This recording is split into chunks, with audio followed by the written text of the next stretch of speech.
Kita di Puspenkum ini Mas, jadi bukan saja berbicara mengenai pemberitaan, tapi mengenai branding sudah dibangun dari sini. Pertama saya komunikasi dengan Pak Jaksa Agung, membuat branding yang masyarakat sendiri ya agak berseberangan. Kalau dulu masyarakat kan terkenal dengan hukum tajam ke bawah, tumpul ke atas. Branding itu saya tutup dengan apa? Jadi hukum itu tajam ke atas, humanis ke bawah. Jadi begini, cara menjawabnya gampang sebenarnya. Gimana? Kalau dilihat dari case-nya masuk, pimpinan tertinggi di dalam satu instansi kan Mbak Menteri kan. Menteri udah masuk, sebenarnya udah selesai. Tapi kita kan tidak mau sampai di sana. Kita harus tuntas ini perkara. Dari tingkatan 5 peradilan ini, tidak ada satupun hakim yang menyatakan dissenting opinion, menyatakan perbedaan pendapat. Artinya secara pembuktian, menurut kacamata kejaksaan dan saya selalu ke Puspenkum itu adalah sempurna. Nah, Puspenkum itu hanya menyampaikan sesuatu yang sudah final, yang sudah terang benderang. Jadi kalau nanti gimana Pak? Nah, terus kemungkinannya gimana Pak? Itu nggak boleh jawab. Nggak boleh ya? Jawabannya cuma satu, nanti kita dalami. Satu. Yang kedua ada lagi, nanti kita lihat perkembangannya. Cuma dua cuma satu.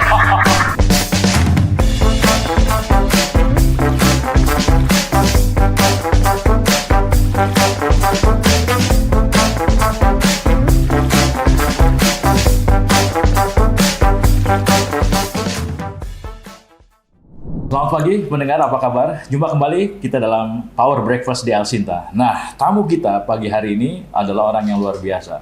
Yang sering kita dengar kalau ada berita-berita dari Kejaksaan Agung. Siapakah dia? Beliau adalah Dr.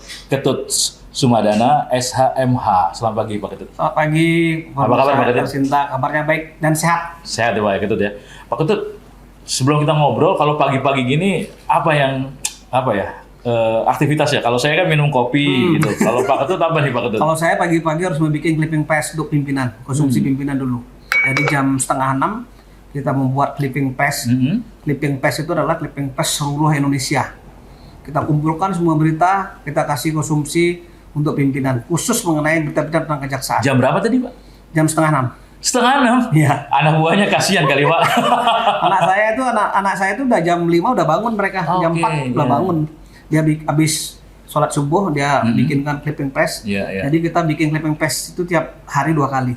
Pagi jam 7 sudah nyampe di semua pimpinan, unsur pimpinan dan di Jaksa Agung, Wakil Jaksa Agung, JAM, semua ada 20 pimpinan lah dan beberapa teman-teman yang ada di Intel juga kita kasih. Jadi melek mata udah kasus hukum gitu Pak ya? Harus dibaca, oh ini di-review, ini dilaporin ke Pak Kejaksaan Agung harus begini begitu ya. Kita harus memberikan informasi sebelum beliau bangun.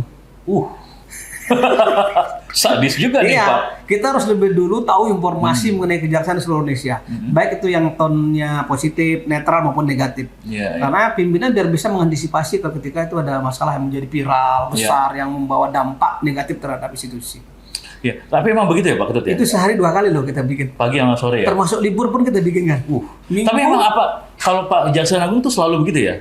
Misalnya butuh informasi langsung telepon Pak Ketut, Pak ke Puspenkum. Oh iya, Puspenkum itu bukan hanya menyalurkan informasi kepada media dan masyarakat, tetapi juga mencari informasi. Ya kan? Sehingga kami di sini punya grup sampai 2.500 kurang lebih. Grup yang online, media cetak, media elektronik. Jadi kita punya 15-16 grup itu. Isinya rata-rata ada yang 200, ada yang 150, ada yang baru dibikin gitu. Tak maksudnya semua. Saya tidak melihat bahwa ini korannya besar, medianya besar atau kecil, semua kita akomodir. Karena dari teman-teman wartawan juga cerita kalau WA Pak Ketut pasti dijawab gitu ya? Pasti dijawab, walaupun kadang-kadang agak telat. Karena sibuk katanya.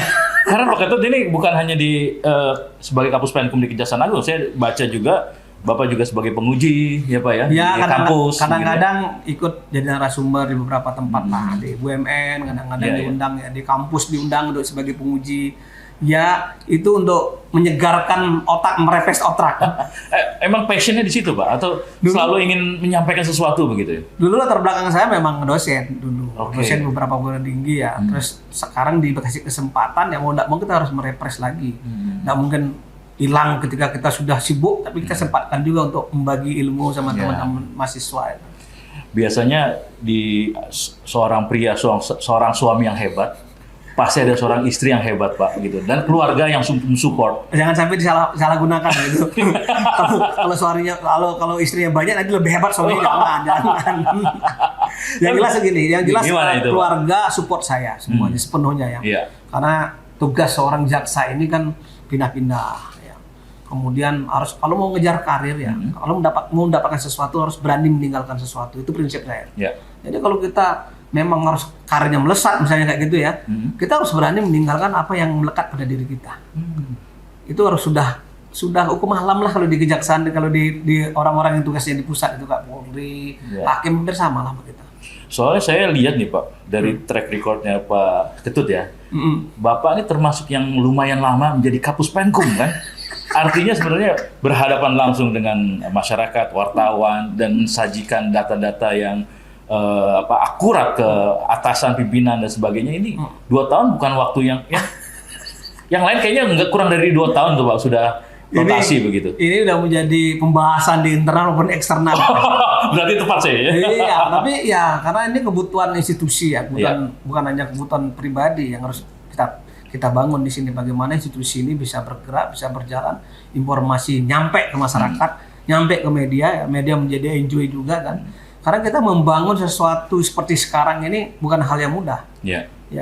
Ya kita sekarang media ini terbuka semua, kapan saja bisa kontak kapusnya. Betul. Ya kan, di mana saja bisa doorstop, di mana saja bisa press conference. Iya. Ya, terus TV kapan aja bisa masuk, dan itu memang diberikan kelonggaran oleh Pak Jaksa Agung. Ketika Pak Jaksa manggil saya jadi Kapus Penkum, kamu harus segera buka pintu sebesar-besarnya. Iya. Ya, kinerja kejaksaan harus nyampe semua ke masyarakat. Ya, tanpa harus izin. Nah, kepercayaannya kan luar biasa, Pak. Makanya nih netizen dan pendengar, saya ajukan permohonan wawancara ini relatif sangat cepat banget gitu ya. Langsung di-okein. Ya. Kita bisa langsung seperti ini ya, Pak. Minggu ini sudah ada beberapa yang ngajukan. Tapi karena Elsinta sering ya wawancara saya tiba-tiba gitu minta kan, enggak apa-apa, udah oke aja. Saya tuh dari zamannya Pak Suhandoyo, Pak. Udah wawancara kayak begini dan Pak Ketut makin lagi nih kan gitu ya. Bisa tektokan langsung. Tapi ngomong-ngomong Pak Ketut itu kan bajunya tuh agak extraordinary nih. Oh ya, ini? Oh iya. Ini kenapa nih? Ini yang lain nggak kayak begini soalnya. Begini, kita di Puspenkum ini Mas. Iya. Jadi bukan saja berbicara mengenai pemberitaan, tapi mengenai branding udah dibangun dari sini. Iya.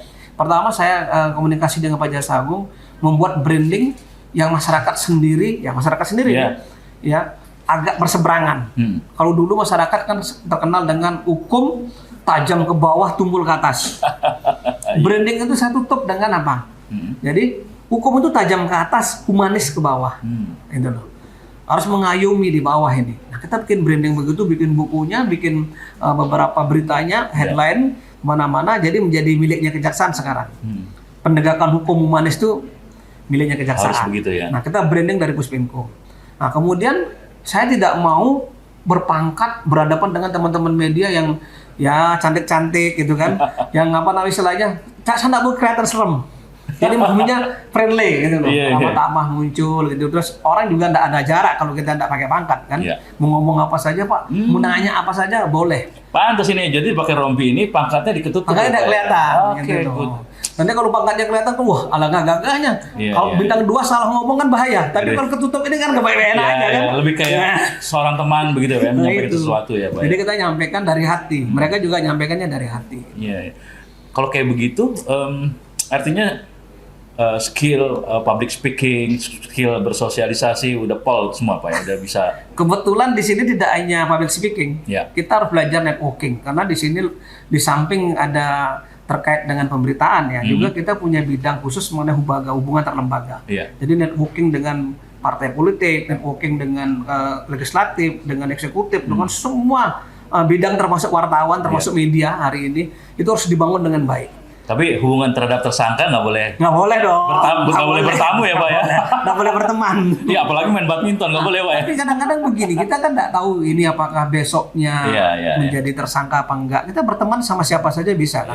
Kadang-kadang kita foto di mana saja kan, tapi ini bisa menjadi bahan buat mereka yang tidak suka dengan kita. Olahraganya apa sih Pak? Saya kebetulan hobi olahraganya sedikit Mas. Dulu waktu kecil tuh ikut basket, sekarang sepedaan aja. Karena sudah merasa tua. Badminton nggak ya? Kalau ada yang ngajak bisa aja. Hati-hati loh Pak, lagi viral badminton. Iya. Oke, pendengar, Anda masih dalam Power Breakfast di El Sinta. Kita juga bisa simak di YouTube El Sinta dan juga di YouTube Kejaksaan Agung nih. Dan disiarkan secara apik oleh kita semua demi untuk masyarakat pendengar dan juga netizen informasi-informasi dari Kejaksaan Agung.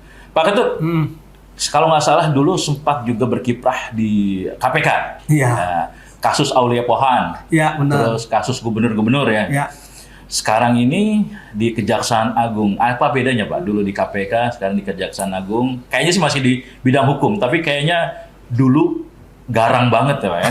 KPK kan garang banget katanya ya. Sekarang aduhai gitu kan. Begini, gimana Pak? Di KPK itu kita tidak banyak belajar ya. Ya. Kenapa? Karena di sana kan tidak pidana korupsi dan TPPU. Ya. Jadi pasalnya sangat terbatas sekali. Di Undang-Undang Tindak Pidana Korupsi itu kita hanya belajar nggak lebih dari 10 pasal. Ya kan, TPPU nggak lebih dari 3 pasal yang kita pelajari, jadi sangat terbatas kita belajar. Tetapi orang akan menjadi expert di bidangnya di sana, iya. Gitu loh, ya kan? Karena lebih fokus itu ya Pak? Ya, terus kita akan mendapatkan budaya baru di sana, di KPK itu ya. Budaya baru dengan berbagai macam latar belakang, mereka bisa menjadi satu kesatuan di KPK. Itu membuat budaya baru dan zero tolerannya juga kita bisa gini kan, integritasnya juga cukup bagus zaman itu ya. Nah, di kejaksaan ini tugas fungsi kewenangan kejaksaan sangat luas. Undang-undangnya ribuan yang harus pelajari. Karena ada tindak pidana umum, ada tindak pidana korupsi, ada pelanggaran HAM berat bahkan itu kan yang spesifik lagi kan. Itu harus kita paham itu. Nggak boleh tidak gitu loh. Nah, sebagai humas di kejaksaan jauh lebih susah dibandingkan di teman-teman yang sebelah. Kenapa? Kan tadi kita harus belajar tindak pidana umum seperti perkara Sambo misalnya kan, perkaranya apa lagi, Teddy Minasa tentang narkotika. Dan terakhir adalah perkaranya si apa namanya yang di BTS pesantren ya. Ala Zaitun. Nah, ini juga harus kita tahu pasalnya apa, seperti apa perbuatannya. Nah, belum kita bicara tentang korupsi. Jadi lebih komplit yang kita harus pelajari di kejaksaan. Kayaknya tapi ya setuju nggak sih kita kalau Pak Ketut ini balik lagi ke KPK? Kalau dulu kan garang ya. Sekarang supaya lebih garang lagi gitu kan? Jangan ya Pak ya. Aku sudah nggak mau garang-garang lagi. Aku maunya slow, yang soft kayak begini kan. Iya. Tapi gitu kayaknya butuh tuh apa nation call Pak. Pak, kita ke kasus-kasus nih Pak ya. Boleh. Belakangan ada yang bilang begini Pak. Sebenarnya Kejaksaan Agung tuh punya list kasus, ya kan? Nah, kapan mau dikeluarin tergantung politik penguasa begitu loh. Anggapan ini bagaimana menurut Pak? Soalnya gini, ini giliran ada yang mau naik nih, wah ini kasusnya nih keluarin. Ini kayaknya ngomongnya di Mas Aryo ini tahun politik ini kan. Justru itu Pak, nanti nyambungnya ke situ. Gimana Pak? Jadi gini, kita tidak dapat memungkiri ketika kita bicara di zamannya, di waktu yang tadi, momen yang tadi. Kalau momennya sekarang tahun politik, apapun yang kita sampaikan, kita keluarkan, kita tindak, itu pasti orang pikirannya ini politisasi nih. Itu tidak saja di Kejaksaan Agung, tapi juga di daerah. Itu loh, ya kan? Nah, kita sebenarnya nggak ada persinggungan sama sekali dengan politik. Bahkan kita dengan instruksi Jaksa Agung nomor 35 tahun 2023 kemarin, ya, kita secara tegas menyampaikan bahwa kejaksaan itu sebagai penegak hukum yang netral, sehingga di beberapa case yang terkait dengan orang-orang yang mau mendaftarkan legislatif dan eksekutif, kita tunda, kita hold selama kurang lebih sampai Februari. Nah, itu yang dilakukan oleh Pak Jaksa Agung. Maksudnya apa? Tadi untuk menjaga netralitas. Yang kedua, kita tidak mau ya tangan kita dipakai nabok orang. Kenapa? Karena orang kalau sudah dipanggil, cap masyarakat itu berbeda, Mas. Udah cap negatif, udah dibilang koruptor, padahal belum tentu dia bersalah, belum tentu dia sebagai pelakunya. Gitu loh. Ini kita nggak mau. Kita nggak mau dijadiin alat politisasi, nggak mau dijadikan alat penguasa. Dan sama sekali itu nggak ada. Kita pastikan udah ada. Perkara BTS naik, habis-habisan saya diterca. Semua panggil, telepon ini, gimana tuh kampusnya? Bisa tidur nggak situ Pak? Ya udah pasti nggak bisa tidur. Sama Pak, saya juga dengerinnya nggak bisa tidur, apalagi Bapak ya. Itu barangnya beberapa case yang begitu saya lihat sih sangat besar ya. Yang ada terkait partai A, partai B, dia dibilang kita tidak netral, tidak independen ya. Tapi secara berlahan-lahan masyarakat akan semakin yakin ya, bahwa kita memang betul-betul independen. Semua warna sudah kita periksa, semua warna loh. Dan bahkan sudah kita jadi tersangka karena Pak Jaksa Agung ini sangat tegas. Kita nggak mau apapun yang terjadi di lapangan, kita nggak mau dibawa-bawa ke ranah politik. Dilalah kata orang Jawa itu Pak. kok keluarnya pas banget. Ini partai, ini koalisi lagi naikin salah satu calon presidennya gitu. Nah, ini sebenarnya waktunya yang salah. Bukan penanganan perkaranya. Ini perkara, contoh saya BTS lah ya. Saya bicara BTS. Jadi BTS 1 tahun sebelumnya kita sudah melakukan penyelidikan. Karena apa? Karena BTS itu tersebar seluruh Indonesia. Dari sekian ribu BTS yang dibangun, itu nggak mungkin kita melakukan penyelidikan 1-2 minggu, 1-2 bulan, nggak mungkin. Pasti bertahun-tahun penyelidikan. Untuk menaikkan perkara yang seperti itu kan tidak mudah, apalagi kerugiannya sampai 8 triliun. Sehingga ini sudah setahun yang lalu, momennya bukan momen. Pas pada saat kita mengumumkan itu memang posisinya dari posisi pemilu. Gitu loh. Dan menurut saya sih nggak salah, karena juga banyak juga yang lain juga seperti itu. Kayak kita manggil Ketua Umum Golkar misalnya. Rame. Kita manggil orang PDIP kita jadiin tersangka di kasusnya Sendawar, PD Sendawar di Kalimantan. Itu juga rame. Padahal nggak ada hubungannya sama sekali. Nah sekarang alat politik mana yang bisa intervensi kita? Nggak ada. Gitu loh. Tapi ya kaitan dengan tersangka BTS nih Pak, ini nyambung ke BTS Pak. Itu yang menjadi tersangka sudah optimal Pak. Artinya memang pucuk-pucuk pimpinan yang harus bertanggung jawab. Katanya ada pucuk pimpinan partai politik yang belum kena nih Pak, bawahnya yang kena nih gitu. Ini menjawab itu gimana? Begini. Cara menjawabnya gampang sebenarnya. Gimana? Kalau dilihat dari case-nya masuk, pimpinan terpucuk tertinggi di dalam satu instansi kan udah menteri kan. Menteri udah masuk, sebenarnya udah selesai. Tapi kita kan nggak mau sampai di sana. Kita harus tuntas ini perkara. Ya kan. Awalnya kita menetapkan 6 tersangka dan sekarang sudah sidang mereka 6-6-nya ya. Kemudian ini bergerak karena ada aliran dana sekian dari beberapa orang, kita panggil dan kita dalami, ternyata kita ketemu.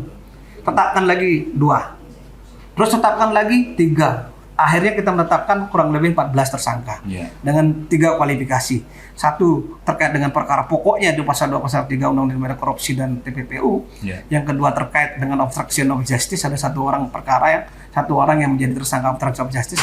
Dan yang ketiga adalah terkait dengan tadi ada aliran dana yang terima terkait dengan undang-undang pasal 5, 11, 12 undang-undang TPK dan TPP. Jadi udah pol ini Pak ya. Tapi yang swasta kan masih ada Pak. Tapi kayaknya belum pol. Di media sosial ini yang swasta dari partai politik tertentu belum kena nih gitu kan. Itu gimana tuh? Ya gini, jaksa ini kan tidak bisa secara serta-merta berdasarkan satu keterangan orang. Satu saksi bukan saksi. Unus litis, unus litis, ya kan. Kita nggak bisa mengacu pada satu keterangan saksi saja. Bahkan 2 saksi pun kita tidak bisa, harus didukung dengan alat bukti lain. Karena 183 KUHP itu ya minimal 2 alat bukti ditambah dengan keyakinan hakim. Gitu loh. Nah inilah yang membelenggu kita harus hati-hati dalam menetapkan seseorang sebagai tersangka. Jadi sepanjang alat buktinya cukup, no way. Tidak ada jalan dan waktu untuk itu, tetap kita jalan. Ini kalau di rapat noted, dicatat gitu ya. Dan ini BTS Pak, BTS ini berarti masih belum ujung kan? Kayaknya ada pesanan politik ini. Ada sekarang saya nanya. Nggak ada Pak. Nggak ada kan? Ini kan kalau Elsinta. Kalau media ini kadang-kadang begitu, pesanannya banyak kan? Media loh, saya bicara media bukan Elsinta ya. Kadang-kadang juga pertanyaannya juga pesanan. Gitu. Pesanan dari bosnya, ada pesanan dari orang lain. Pak, tanya ini Pak, kenapa ini begini, kenapa ini? Ya kadang-kadang sebagai orang kampus, itu kuncinya ada bahasa rahasia yang ada di dalam diri saya yang harus saya sampaikan ke media. Nanti. Tapi ini tenang aja Pak, ini yang langsung wawancara pemimpin redaksinya kok Pak. Jadi nggak ada pesan netral insya Allah. Pak, itu kalau untuk kasus BTS kan terakhir kemarin masih ada yang ditangkap ya di Surabaya kalau nggak salah ya. Benar. Artinya sebenarnya masih berjalan terus. Masih berjalan. Jadi dalam 1 minggu ini udah 2 perkara kita naikkan. Ya atas nama yang dua-duanya swasta ya. Satu memang salah satu komisaris di BUMN, tapi sebenarnya mereka juga swasta. Yang satunya adalah dua-duanya posisi adalah posisi yang menerima aliran dana. Yang satunya menerima 15 miliar, yang satunya menerima 40 miliar. Dan kemarin sudah semua ketetapan sebagai tersangka yang sudah ditahan posisinya sekarang. Yang 27 gimana itu Pak? Ini bukan pesanan kan? Oh bukan Pak, karena ini curious Pak. Jadi curiosity dari pendengar, pengen kepo dari pendengar ya. 27 itu kok dibalikin tapi kok nggak kena gitu misalnya? Begini, ini masih kita dalami semua. Ya. Didalami dalam artian ya, kita harus memerlukan alat bukti yang cukup. Ya. Di sidang hanya baru 1 saksi menyatakan itu. Saksi yang lain belum ada yang mengaku. Bahkan yang dituduh menerima pun juga tidak mengaku. Masih MMK kayaknya, malu-malu kucing gitu ya. Mungkin ya. Jadi kita masih memerlukan menggali alat bukti lain untuk menentukan ini. Dan yang mengembalikan dan terima juga nggak ngaku siapa yang terima, siapa yang kembalikan. Ini kan aneh nih. Makanya itu kan kalau misalnya logika kan gini Pak ya, uang udah dibalikin, berarti kan ada yang nerima, ya kan? Ketika udah ada yang nerima, harusnya yang nerima itu kan bisa dikejar siapa. Terus yang berkaitan dengan yang 27 tuh siapa aja kan harusnya gampang sekali secara logika. Itu logika masyarakat memang begitu, tapi logika masyarakat nggak bisa dengan dibawa ke sistem pembuktian. Karena sistem pembuktian itu harus lebih terang daripada cahaya katanya kan. Cahaya di atas cahaya gitu ya. Maka dari itu memang kita perlu kuat dari sisi pembuktian dan kita juga yakin bahwa itu yang betul-betul ada. Saya sebenarnya keyakinan ada, tapi alat bukti yang masih kurang. Nah gitu tuh. Catat tuh ya. Catat itu. Ketika alat bukti itu sudah cukup, no way juga. Naik juga ya Pak ya? Ketika alat bukti sudah cukup, jadi jangan dibawa-bawa lah. Siap. Jadi kalau naik juga kan dia naik hasil aja kan. Kalau naik berarti ini. Nggak ada seperti itu. Ketika alat buktinya cukup, nggak ada yang bisa kita tutupi. Wah. Ini kalau ada durasi panjang, saya mau terus tanya tentang BTS sih, tapi kayaknya masih banyak yang harus saya tanya. Boleh. Jadi kita jeda dulu untuk menyimak yang berikut ini, Pak. Boleh. Jangan kemana-mana, tetap terus dalam Power Breakfast di El Sinta. Baik pendengar, kita masih dalam Power Breakfast di El Sinta bersama Kapus Penkum Kejaksaan Agung, ada Pak Ketut. Pak Ketut, kita minum dulu ya Pak ya. Pagi-pagi kayaknya kalau nggak minum Pak Ketut teh, saya kopi. Saya memang lebih senang teh. Bukan teh-teh ya? Nah, itu dia. Saya mau tanya, kalau teh yang di Jawa Barat itu bahaya, Pak. Kalau teh yang diminum oke lah, gitu ya. Pak, bicara mengenai teh nih, Pak. Ini tehnya ini bukan teh. Ini yang serius nanya nih? Iya, serius nih, Pak.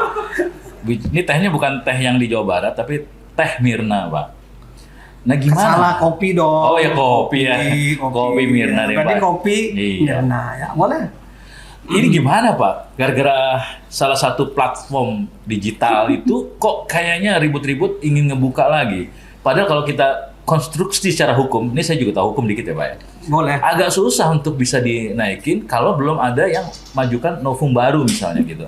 Nah, tapi kan ini crowd-nya udah di mana-mana Pak Kapus Penkum.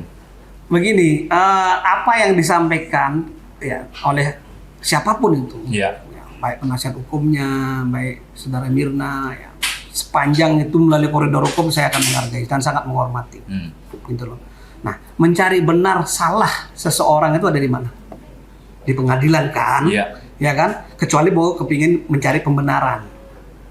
Ngerti nggak maksud saya? Iya. Ini kebenaran dan pembenaran beda-beda tipis nih, tapi beda banget ya Pak. Ya sudahlah, biar netizen yang tahu lah. Ya, jadi menurut kami di Kejaksaan, perkara ini sudah selesai. Catat ya, sudah selesai. Kenapa? Satu perkara ini ya, sudah diuji melalui 5 tingkatan persidangan. Ya. Pertama di Pengadilan Negeri, terbukti 20 tahun. Ya. Kedua, di Pengadilan Tinggi, terbukti juga sama. Ya. Ketiga di Mahkamah Agung. Ya. Yang kedua, yang 2 kali ini diuji melalui PK. Upaya hukum luar biasa. Satu itu ya. Yang kedua alasannya adalah dari tingkatan 5 peradilan ini ya, tidak ada satupun hakim yang menyatakan dissenting opinion, menyatakan perbedaan pendapat. Artinya secara pembuktian menurut kacamata kejaksaan dan saya selaku Kapus Penkum ini adalah sempurna pembuktiannya. Dan perkara ini sudah kami eksekusi dan sudah mempunyai kekuatan hukum tetap. Setelah 7 tahun menjalani hukuman baru rame. Soalnya 7 tahun menjalani hukuman, terus mau dikasih pengurangan, menolak, terus dia bilang, saya tetap konsis terhadap apa yang dilakukan, dan saya tidak salah. Itu kan menggelontor Pak. Kalau meminta grasi amnesti ya tentu harus ada pengakuan dulu. Maka diberikan pengampunan ke depannya. Kan itu teorinya. Betul. Ya kan? Nah, maka dari itu mau tidak mau, kalau dia tidak menyatakan bersalah kekeh seperti ini ya harus mencari novum. Orang cari novum kan nggak boleh rame-rame di publik dong, nggak boleh rame-rame di media dong. Maksudnya nggak boleh teriak-teriak. Silakan rame di pengadilan. Nanti berhadapan dengan kami, kejaksaan hukumnya kita uji. Ya.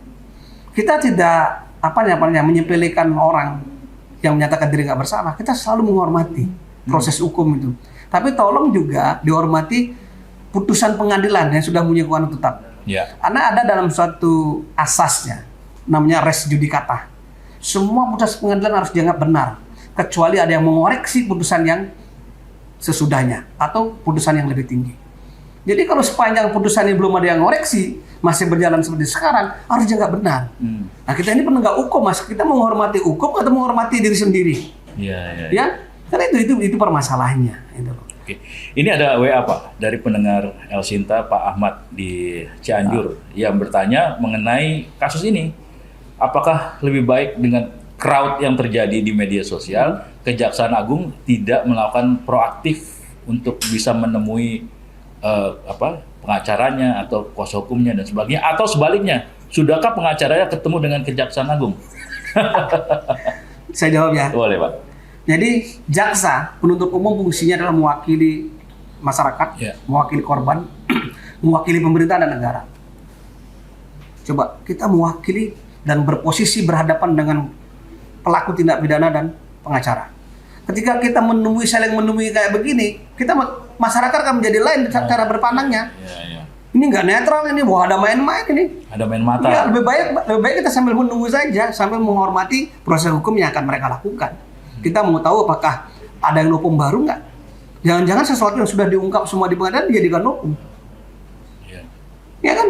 Kita lihat aja seperti apa sih hukum yang diajukan itu loh. Lebih baik kita ributnya di pengadilan daripada ributnya di media.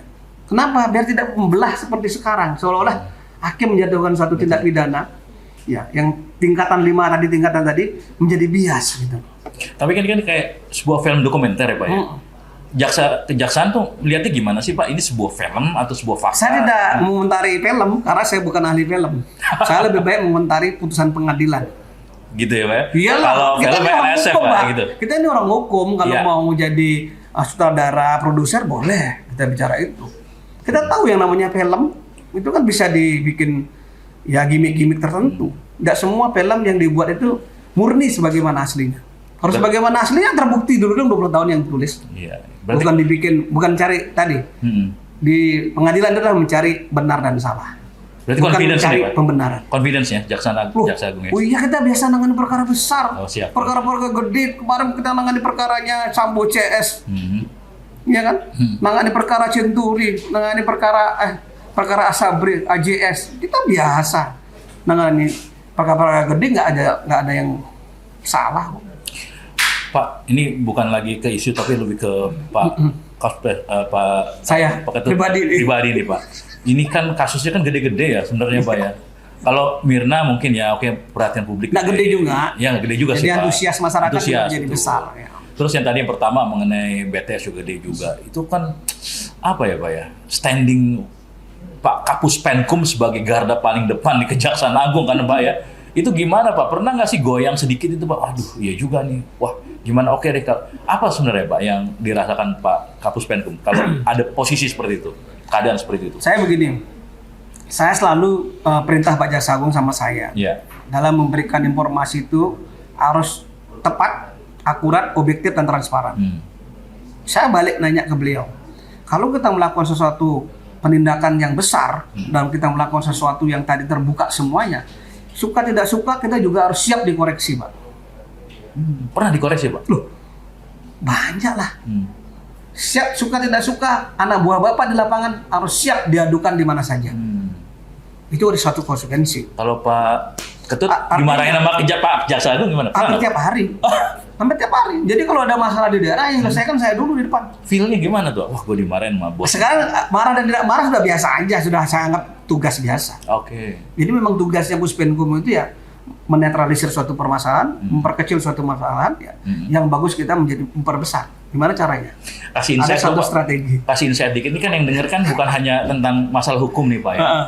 Yang mendengarkan El Sinta ini kan banyak dari kalangan manajemen, perusahaan swasta dan sebagainya. Tadi saya titik itu tuh menarik banget ketika Bapak dimarahin oleh pimpinan. Bapak posisinya harus bagaimana untuk bisa menetralisir itu? Kasih insight dong ke kita. Kira-kira gimana feel? Kalau pimpinan sudah marah atau sering marah, berarti kita masih diperhatikan sama pimpinan. Tapi kalau pimpinan diam, berarti Anda sudah nggak dipakai lagi. Artinya ada hal positif di situ. Iya, ada positif. Jadi saya dekat dengan Pak Jaksa Agung itu bukan berarti saya memanfaatkan kedekatan, tapi paling tidak saya bisa belajar manajerial dan leadership sama beliau. Oke, next. Habis Kapus Penkum, kita belajar banyak sama beliau. Bagaimana membuat suatu permasalahan menjadi terang benderang, membuat satu ice breaking, memecahkan suatu permasalahan setiap hari. Kita belajar dari beliau. Itu yang saya bangga dan senang. Cita-citanya apa sih Pak Ketut ini? Saya banyak cerita saya. Saya ini orangnya masih bersemangat, Mas, masih itu, panjang, Pak. masih panjang. Justru itu, makanya saya kita harus tinggi langit, tapi nggak usah diungkapkan di sini. Katanya orang kalau kamu punya bumbu yang enak, cita-cita yang tinggi jangan disampaikan, jangan ditahu sama teman sendiri, nanti bisa ditikung sendiri sama teman-teman kamu sendiri yang terdekat. Waduh. Banyak filosofi yang ada di banyak saya. Banget nih. Kayaknya bisa jadi orang nomor 1 juga kali ya. Amin. Oke, Pak Ketut, kita jeda dulu. Ya. Kita nanti di sesi terakhir kita akan ngobrol mengenai hal-hal yang masih tentang politik nih, Pak. Oke. Jangan kemana-mana, audiens dan pendengar El Sinta serta netizen, kita jeda dulu untuk menyimak yang berikut ini. Masih dalam Power Breakfast bersama Pak Ketut, Kapus Penkum Kejaksaan Agung. Pendengar, Anda masih dalam Power Breakfast di El Sinta. Dan seperti biasa, kita ngobrol pagi-pagi dengan seorang tokoh ya, dan juga seorang yang famous nih, karena Kejaksaan Agung tanpa Pak Ketut kayaknya nggak bunyi di media nih gitu ya. Yang sering mengudara. Sering mengudara di El Sinta pula begitu. Pak Ketut, belakangan ini kan ribut juga tuh Pak mengenai kebijaksanaan dari Kejaksaan Agung ya, berkaitan dengan masalah kasus hukum yang nggak bisa dinaikin ketika dalam proses pencapresan, pencawapresan, pencalekan dan sebagaimana yang kita dengar ya. Apa sih Pak sebenarnya, kan masyarakat bilang nggak adil tuh gitu kan. Nah, tunjukkan itu apa yang bisa dijelaskan? Kayak membela koruptor gitu. Benar itu dia. Begini, kebijakan ini bukan berlaku atau baru pertama kali dikeluarkan oleh Kejaksaan. Jadi 2019 kita juga udah pernah pada saat pilkada ya. Kenapa? Kita menjaga netralitas penegakan hukum itu betul-betul murni adalah penegakan hukum. Tidak dimanfaatkan oleh orang lain. Itu yang kita bangun ya. Sehingga memang kebijakan ini seharusnya kalau menurut saya tidak hanya Kejaksaan yang mengeluarkan. Jadi polisi juga baru kemarin mengeluarkan itu. Ternyata beliau baru ngeh kan. Ya kan, ketika orang baru saja pertama kali dicawapreskan, diperiksa. Ini kan image-nya nggak bagus. Gitu kan. Kita nggak mau membangun image negatif dari seorang para calon yang akan berkontestasi politik di Indonesia ini. Kita kepingin demokratisasi ini berjalan dengan baik, yang biayanya sangat mahal. Jangan sampai penegakan hukum ini mengganggu ketatanegaraan yang lagi dibangun baik-baiknya untuk Indonesia maju ke depan. Dan kita semua punya tanggung jawab. Gitu. Ini Pak Jaksa Agung ini sangat konsen banget ini dalam rangka mendukung suksesnya pemilu 2024. Kita bagaimana ke depan mendapatkan pemimpin yang bisa memajukan Indonesia ke depan. Gitu loh. Ini jangan sampai terganggu dengan hal-hal yang tadi. Tapi bukan saja di pusat, tapi di daerah juga ya.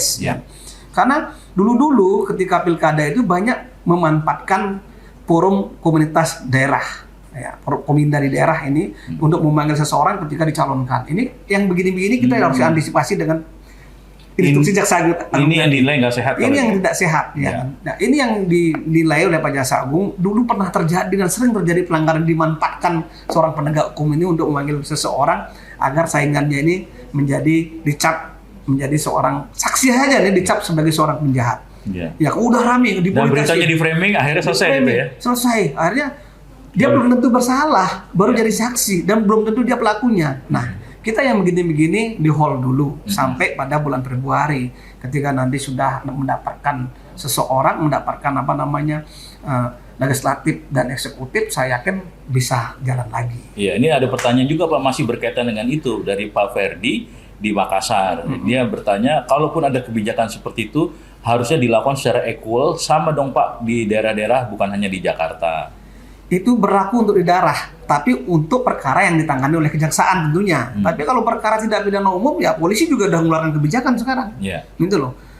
Ini harus kebijakan dibuat secara nasional menurut saya, sehingga memang kita dalam rangka menyukseskan demokratisasi yang berbiaya juga sangat mahal, ya kan, yang menggerakkan ribuan orang harus memilih, ya kan, yang harus cita-cita orang Indonesia ini apa? Untuk Indonesia maju, memilih pemimpin yang hebat. Nah, jangan sampai terganggu hal yang kecil. Yang kira-kira hanya menjadi saksi harus dipanggil. Ya sudahlah, kan ini bisa cuma 6 bulan aja kok kita pending. Ya kan? Ini harus diberlakukan untuk semua tindak pidana, seharusnya bukan hanya tindak pidana korupsi. Kalau Pak Jaksa Agung berpesan ini untuk semua pidana. Gitu loh. Kalau misalnya dari polisi penyidikannya, koordinasikanlah dengan teman-teman di penyidik. Cari jalan keluarnya. Walaupun nanti Pak ketika sudah jadi, kecuali ketangan lah. Oh ya, ketangan, oke lah. Sebentar Pak, saya mau tanya dulu. Kecuali kalau yang udah jadi nanti Pak, ketika udah jadi, misalnya udah jadi legislatif, udah jadi jabatan-jabatan tertentu di negeri ini, ya di eksekutif ya, akan tetap tegas Pak. Iya. Karena kan kita cuma 6 bulan ketika dia sudah ditetapkan sebagai calon terpilih, tetapi ternyata dia korupsi, kita tindak Pak. Karena kan itu kan harus ada izin dari atasannya. Sekarang nggak semua harus izin Pak. Dengan undang-undang yang baru nggak semua izin. Harus bisa sikat langsung ya. Kami kemarin agak sedikit berbeda dengan teman-teman KPK. Saya dikritisi kalau di KPK tetap jalan. Karena berbeda Pak. Kami dengan KPK itu berbeda. Bulan saya mantan KPK dulu. Jadi di KPK itu hanya di tingkat pusat Pak. Sehingga untuk mengkoordinasikan lebih gampang daripada kami yang sampai ada di tingkat Sabjari, kecamatan. Paling bawah. Ya, kecamatan. Bayangin tuh. Lebih mudah kan mengkoordinasikan. Satu itu. Kedua, yang kita bangun kasus-kasus yang ada di Kejaksaan adalah case building. Kasus-kasus pasal 2, pasal 3 ya, yang pelaksanaannya itu bisa ditunda. Ya kan? Tapi kalau di KPK tertangkap tangan, Pak. Wajar tidak bisa ditunda. Kalau tertangkap tangan udah tentu orangnya pasti ditahan. Karena penahanan itu akan mengurangi, kalau misalnya di hall akan mengurangi proses sedang berjalan gitu loh. Ini sangat wajar, sangat berbeda dari sisi karakteristik kasus yang dibangun dan dari sisi kelembagaan tentu sangat berbeda. Jangan disamakan gitu. Jadi artinya ini perlu dicatat bahwa kalaupun nanti sudah menjadi someone begitu ya Pak ya, akan tetap hajar Pak ya. Oh tetap Pak, asalkan terbukti tetap kita lakukan. Ini benar-benar dicatat nih sama masyarakat. Nah, catat ini kalau besok memang ada Pak, ini ternyata ada, kenapa di hall terus? Nggak boleh, tetap kita tindak. Gitu ya Pak. Ngomong-ngomong tadi bicara mengenai tangkap tangan, Jaksa Agung juga tangkap tangan juga nggak sih Pak? Saya dulu tertangkap tangan berapa kali. Waktu saya jadi Kejari Mataram, anggota DPRD saya tertangkap tangan. Saya bikin. Terus Kepala Dinas Pariwisata kita tertangkap tangan. Kita bikin. Cuma tidak melakukan mapping, tidak melakukan penyadapan kita. Karena kita tidak punya kewenangan penyadapan pada saat itu. Soalnya gini Pak, nggak terlalu gede itu beritanya di luaran sana kalau KPK nangkap tangan gitu loh Pak. Apa memang santai-santai aja atau bagaimana sih Pak? Begini, kalau tertangkap tangan itu efek kejutnya memang ada. Ya, tetapi kalau di kejaksaan memang kita spesialis triliunan perkaranya. Coba Bapak bayangin ya, dari perkara Jiwasraya kita nangani perkara 16 triliun, Asabri 24 triliun, Garuda 8,8 triliun ya. Sampai Duta Palma kita nangani perkara sampai 34 triliun tapi yang dibuktikan 2 triliun ya. Sampai terakhir kita nangani perkara BTS 8,8 triliun. Kita spesialis triliunan. Sadis ya. Sadis ya? Sadis. Apal ya kampusnya ya? Ngeri banget nih. Hafal banget. Nggak ada teks loh. Bener. Jadi ada teksnya udah di sini Pak. Di luar kepala semua. Tapi Pak, ngomong-ngomong Pak, ada nggak sih Pak next nih Pak, selain yang menteri yang itu, akan ada lagi menteri yang selanjutnya yang kena gitu Pak? Tentu kita rahasia di sini. Rahasia. Jadi kita tidak boleh mengungkapkan sesuatu yang belum dilaksanakan secara final di Bitsus ya. Saya Puspenkum itu hanya menyampaikan sesuatu yang sudah final, yang sudah terang benderang. Jadi kalau nanti gimana Pak? Nah, terus kemungkinannya gimana Pak? Itu nggak boleh jawab. Nggak boleh ya? Jawabannya cuma satu. Nanti kita dalami. Satu. Yang kedua ada lagi. Nanti kita lihat perkembangannya. Cuma dua cuma satu. Dan itu bisa dikutip ya Pak ya? Bisa dikutip. Coba Bapak nanya apa coba? Sampai jawaban cuma dua itu sudah selesai dah itu. Selesai ya? Selesai. Oke, Pak, terakhir nih Pak. Saya pengen tahu juga nih insight dari Pak Ketut ya. Apa sih Pak filosofi hidup kita, hidup Pak Ketut ya, yang bisa ditularkan kepada semuanya, pendengar El Sinta, netizen, jadi orang yang optimis. Soalnya saya lihat Pak Ketut ini optimis banget begitu ya.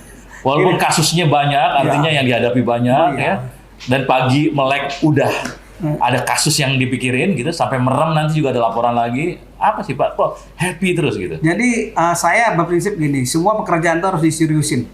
Serius. Ya. Kenapa? Karena kadang-kadang kesalahan yang kecil yang membuat kita jatuh daripada kesalahan yang besar. Jadi semua permasalahan yang muncul harus kita anggap serius.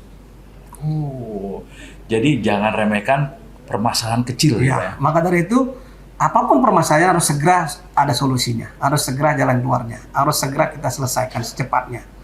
Ya, kalau bos saya bilang harus dilakukan secara cepat, tepat, akurat dan transparan. Kalau saya singkat, padat, jelas dan informatif. Nah, kalau ini kan beda kan. Ini pola penyelesaian, ini pers. Iya. Jadi kayaknya udah nyambung ini. Nyambung ya Pak. Tapi bagus itu Pak. Jadi permasalahan kecil ya justru Pak ya yang harus kita waspadai ya. Iya. Saya ingat juga tuh orang bilang hati-hati dengan kerikil. Iya. Karena kerikil bisa buat orang kepleset. Yang buat kita jatuh tuh justru kerikil, bukannya batu yang besar. Kalau batu besar pasti kita lihat, kalau kerikil nggak bisa kita lihat. Dahsyat kalau gitu. Pak Kapus Penkum Kejaksaan Agung, matur suwun. Terima kasih sekali atas obrolan kita pagi hari ini. Semoga bermanfaat ya. Semoga bermanfaat untuk kita semua dan pendengar dan juga netizen. Terima kasih. Sebenarnya banyak banget yang harus saya bacakan. Nggak usah, nanti habisin nanti. Nanti kita bikin part 2-nya aja kali ya Pak ya.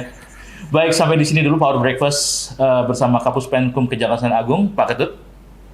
Kita jumpa di lain kesempatan. Pak Ketut, salam untuk Pak Jaksa Agung. Siapa tahu nanti kita bisa juga bertiga dengan Pak Jaksa Agung. Mudah-mudahan bisa kolaborasi ya. Siap, kalau gitu.